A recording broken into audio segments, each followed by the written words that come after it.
नमस्कार दोस्तों, मैं रामू कुमार यादव एजुकेशन क्लासेस रामू में आपका स्वागत करता हूं।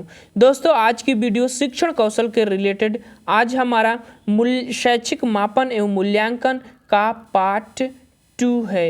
इसके पहले मैंने पार्ट 1 शैक्षिक मापन एवं मूल्यांकन का करा चुका हूं। आज का हमारा पार्ट 2 रहेगा। और इससे पहले मैंने आपको बता दूं कि 5 लेसन जो है यहाँ तक शिक्षण की विधियाँ, कौशल, शिक्षण नीतियों के सिद्धांत, वर्तमान भारतीय समाज में प्रारंभिक शिक्षा और सामयिक और प्रारंभिक शिक्षा के नवीन प्रयास, इनकी सबकी वीडियो मैं बना चुका हूँ और उसको अपलोड कर चुका हूँ। तो उन वीडियो को अगर आप नहीं देखे होंगे तो आप उन वीडियो को जरूर देखिएगा। शिक्षण कौशल के अंतर्गत प्राइमरी सुपर टेट में 10 नंबर का प्रश्न बनता है, उसकी तैयारी मैं आपको इससे करा रहा हूँ। ये हमारा वीडियो यूथ कंपटीशन टाइम्स का जो शिक्षण कौशल का पार्ट होता है, वहाँ पर वन लाइनर का जो पार्ट होता है उसकी व्याख्या करते हुए मैं आपको कराते हुए चल रहा हूँ। तो अगर आप सहायक अध्यापक भर्ती जो होती है प्राइमरी सुपर टेट में, उसकी तैयारी करते हैं तो आप इस वीडियो को जरूर देखें। वीडियो पसंद आए तो चैनल को लाइक, शेयर, सब्सक्राइब आप जरूर करिएगा। तो चलिए दोस्त, अब सीधे चलते हैं पार्ट 1 पर। और इसकी पीडीएफ चाहिए तो वीडियो के डिस्क्रिप्शन में लिंक पड़ी है टेलीग्राम का, वहाँ से जाकर इसकी पीडीएफ ले सकते हैं।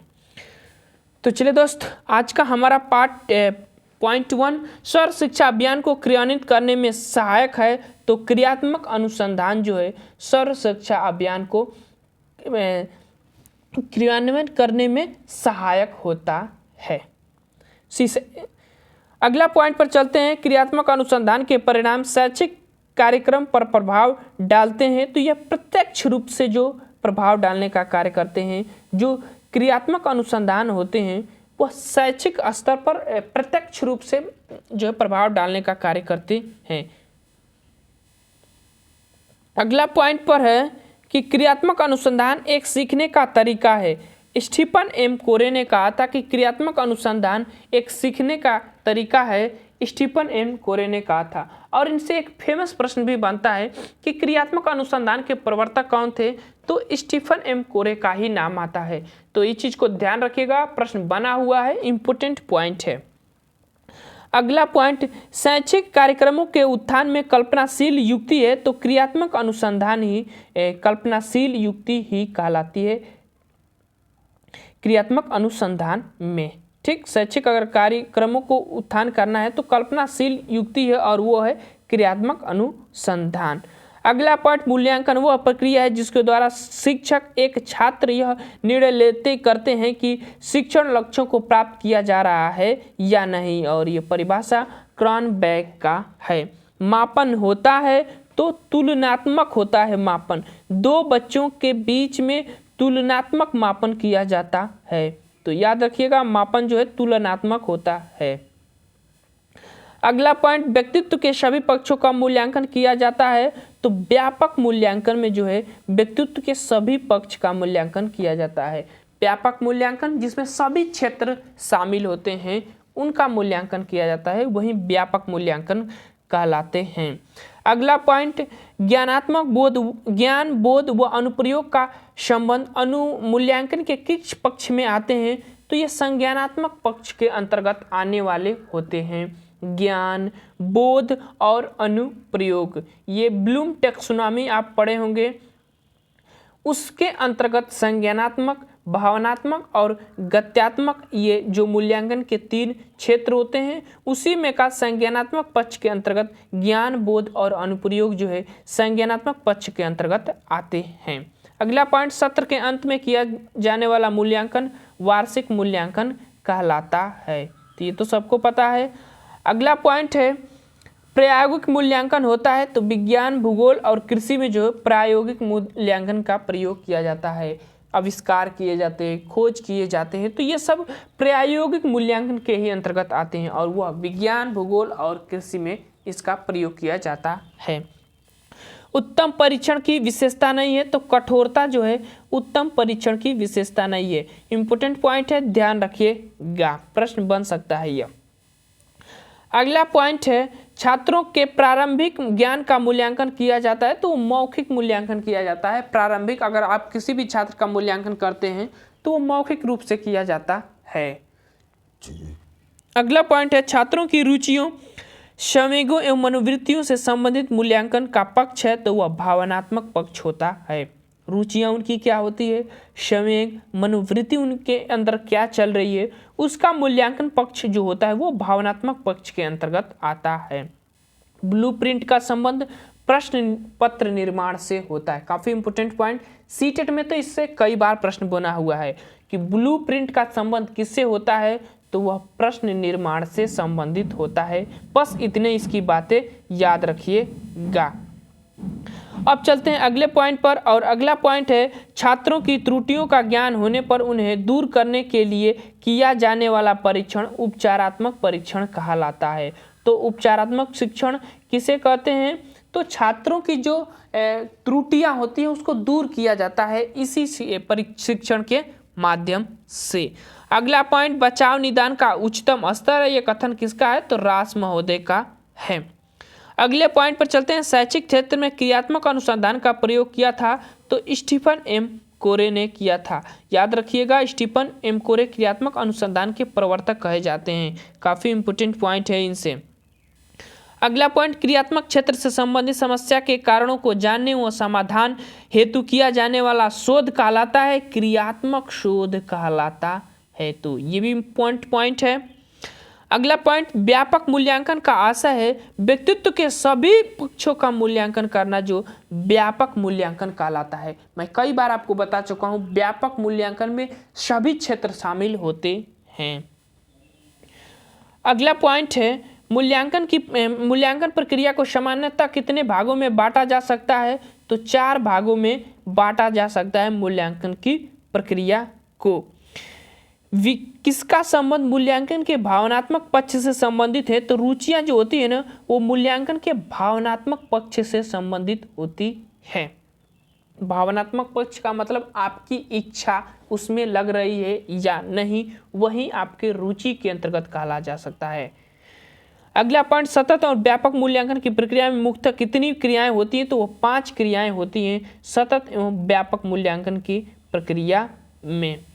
अगला पॉइंट है कि बच्चे द्वारा किए गए कार्यों और उपलब्धियों का विवरण रखने हेतु प्रयोग किया जाता है या तैयार किया जाता है, तो वह एक प्रोफाइल होती है कि जो बच्चों की दैनिक जीवन की जो गतिविधियाँ होती हैं, उपलब्धियाँ होती हैं, उनको छात्र प्रोफाइल में उपलब्ध या प्रयोग कर रखा जाता है। अगला पॉइंट किसके द्वारा यह पता चलता है कि बच्चे ने अभी तक कितना ज्ञान व कौशल अर्जित किया, तो वह मापन के आधार पर पता चलता है कि बच्चे ने अभी तक कितना सीखा, कितना ज्ञान अर्जित किया, वो मापन का आधार से किया जा सकता है। क्रियात्मक शोध का मूल आधार होता है, तो समस्या हमारी और हल भी हमारा क्रियात्मक शोध का मूल आधार होता है। यानी कि बच्चों के अंदर पहले उनकी समस्याएं होती हैं, फिर उनका हल भी वही करते हैं, वही क्रियात्मक शोध का जो मूल आधार होता है। और ये काफ़ी इम्पोर्टेंट एक आधार माना जाता है शिक्षण प्रक्रिया का। अगला पॉइंट कौन सी क्रियात्मक शोध की विशेषता होती है, तो समस्याएं अनुभवजन्य होती हैं। यानी क्रियात्मक शोध की सबसे महत्वपूर्ण विशेषता है कि समस्याएं जो होती है ना वो अनुभवजन्य होनी चाहिए। अगर किसी बच्चों की क्रियात्मक शोध किया जाता है तो जो उनकी समस्याएं होती है उनके अनुभवजन्य होना चाहिए। अगर उनके अनुभव से परे होगा ना तो वो उसका समाधान नहीं कर सकते हैं या क्रियात्मक शोध उनका प्रयोग नहीं कर सकते हैं। तो ये क्रियात्मक शोध की काफ़ी इंपॉर्टेंट विशेषता है, ध्यान रखिएगा। अगला पॉइंट क्रियात्मक शोध का संपादन कितने चरणों में होता है, तो वह 6 चरणों में होता है। विषय वस्तु का ज्ञान, अवबोधन, अनुप्रयोग, विश्लेषण, संश्लेषण और मूल्यांकन। तो ध्यान रखिएगा। अगला पॉइंट क्रियात्मक शोध में समस्या की पहचान करते समय होने वाले तथ्यों की जानकारी के अंतर्गत नहीं आता है, तो पर व्यक्ति जो है नहीं आता है। अब चलते हैं अगले पॉइंट पर, और अगला पॉइंट है क्रियात्मक शोध में से किसी समस्या का प्रस्तावित उत्तर कहलाता है, तो वह परिकल्पना कहलाता है। क्रियात्मक शोध में देखिए समस्याएं आपके अंतर्गत होती है, जब आप उनका शोध करते हैं तो आप परिकल्पना के आधार पर ही तो उसका शोध कर सकते हैं, तो उनका प्रस्तावित उत्तर परिकल्पना ही होता है। अगला पॉइंट क्रियात्मक शोध किस लक्ष्य समूह के बारे में किया जाता है, तो उसे कहते हैं समविष्टि कहा जाता है। अगले पॉइंट पर कौन सा क्रियात्मक शोध के उपकरण के अंतर्गत नहीं आता है? तो प्रत्यक्षण जो होता है ना, क्रियात्मक शोध के उपकरण के रूप में नहीं आता है। अगला पॉइंट पर चलते हैं। बालक एक ऐसी पुस्तक है जिसका अधोपान शिक्षक करता है। यह कथन रास महोदय का और काफ़ी इम्पोर्टेंट कथन है कि बालक एक ऐसी पुस्तक है जिसका अध्ययन शिक्षक अधोपरांत करता है। ये रास महोदय की परिभाषा है। अगला पॉइंट, व्यापक मूल्यांकन द्वारा मूल्यांकन किया जाता है। तो व्यक्तित्व के सभी पक्षों का कई बार बात हो चुका है। मूल्यांकन का संज्ञानात्मक पक्ष संबंधित होता है तो ज्ञान, बोध और अनुप्रयोग से संबंधित होता है। ध्यान रखिएगा इस इम्पोर्टेंट पॉइंट को। बोध को अवबोध भी कहते हैं, इस चीज को भी ध्यान रखिएगा। अगला पॉइंट है सतत मूल्यांकन कहलाता है। तो सत्र के अंत में, सत्र के मध्य में नित्य प्रतिक्रिया किया जाने वाला मूल्यांकन जो है ये सतत मूल्यांकन कहलाता है। सत्र के अंत में होता है, सत्र के मध्य में होता है। जब आप शिक्षण कार्य कर रहे हैं तो उसमें भी वो मूल्यांकन होता है, तो वो सतत मूल्यांकन कहलाता है। अगला पॉइंट, विज्ञान, भूगोल, कृषि विषय होती हैं तो ये सैद्धांतिक एवं प्रायोगिक मूल्यांकन के अंतर्गत ये रखी जाती है। सिद्धांतों पर कार्य करती है और प्रयोगों के आधार पर इसमें खोज किया जाता है। अगला पॉइंट है उत्तम परीक्षण की विशेषता है। तो वैधता, विश्वसनीयता और वस्तुनिष्ठता ये उत्तम परीक्षण की सबसे महत्वपूर्ण विशेषता होती है।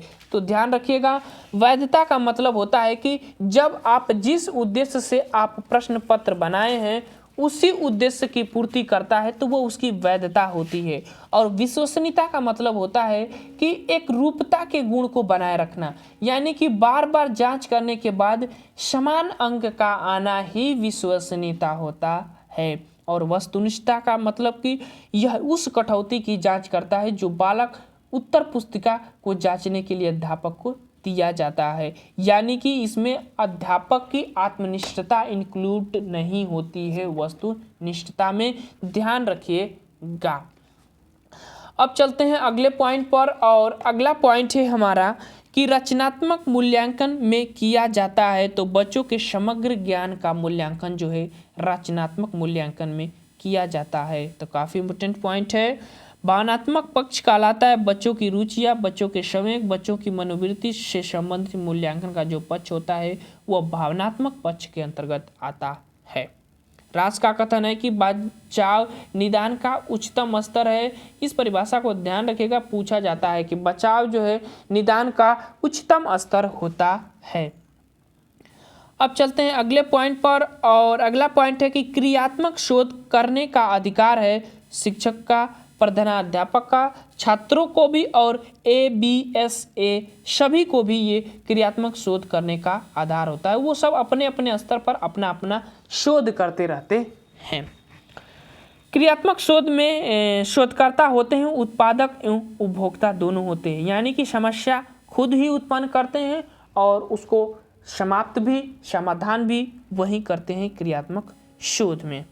सतत एवं व्यापक मूल्यांकन का आरंभ 2009 के शिक्षा का अधिकार अधिनियम 2009 से प्रारंभ हुआ था। शिक्षा का अधिकार अधिनियम 1 अप्रैल 2010 को लागू हुआ था, इस डेट को याद रखिएगा। अगला पॉइंट, रीता ने भाषा में 60 अंक प्राप्त किए हैं। 60 अंक प्राप्त करना वह मापन कहलाता है। 60 अंक उसने प्राप्त किए तो वह उसका मापन होता है। मापन मात्रात्मक होता है, अंक प्रदान करने का कार्य करता है। ब्लूम टैक्सोनॉमी विकसित हुई थी तो 1956 में ये विकसित हुआ था, और ब्लूम टैक्सोनॉमी के अंतर्गत इन्होंने 3 उद्देश्य बताए थे शिक्षक के: संज्ञानात्मक, भावनात्मक और क्रियात्मक। कोग्निटिव, इफेक्टिव और साइकोमोटर डोमेन के अंतर्गत ये 3 भागों में इसको बांटा था। अगला पॉइंट इम्पोर्टेंट पॉइंट है, प्रोफेसर स्टीफन एम कोरे की पुस्तक कौन सी है? पुस्तक को याद रखिएगा,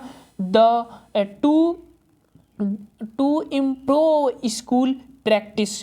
टू इम्प्रूव स्कूल प्रैक्टिस जो है स्टीफन एम कोरे की है। तो क्रियात्मक अनुसंधान के प्रवर्तक भी ये माने जाते हैं स्टीफन एम कोरे, तो उससे याद रखिएगा।